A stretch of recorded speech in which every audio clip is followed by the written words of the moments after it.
Тишина.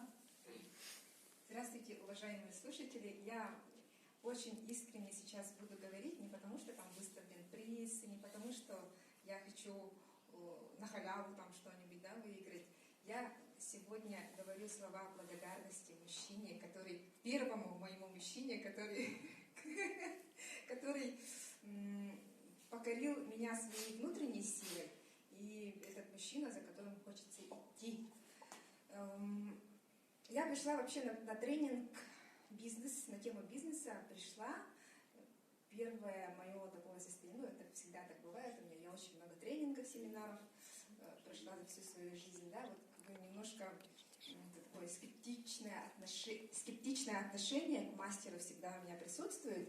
Единственный человек, к которому я сама специально через некоторые препятствия поехала, это была Хакамада, я летела к ней в Екатеринбург, и была, я достигла своей цели, я хотела к ней попасть, но при этом у меня был немножко момент ожидания реальности. Не буду говорить, в чем минус, не о ней сегодня речь будет идти о женате.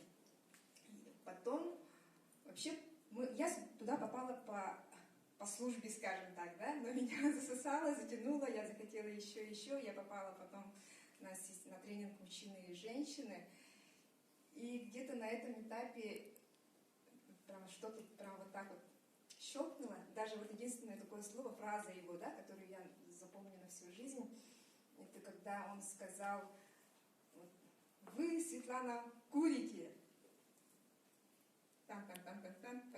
При этом немножко выглядите хорошо, не то чтобы немножко, выглядите вы нормально, но я подозреваю, что вы изнутри гниете. Мне на этом месте стало так плохо, что с тех пор я перестала курить, и я думаю, что я не буду курить больше. Я в этом уверена. Я не хочу гнить изнутри.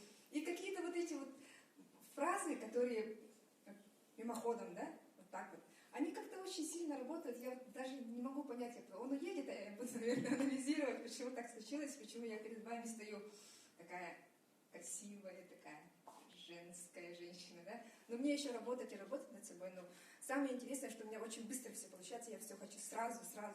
Что-то услышала, что-то золото побежала, сдала, нету. Сигареты курила много лет, и потом взяла и бросила. И таких моментов у меня очень много. Такого у меня никогда в жизни не было. И я не хочу даже, чтобы люди ради интереса шли, Я хочу искренне, чтобы мои друзья, которые меня желают добра, мои личные знакомые, я даже точечно буду приглашать, чтобы они пошли. Потому что я хочу, чтобы у них такая же трансформация, как у меня была. Не надо толпу звать именно. Я буду звать тех,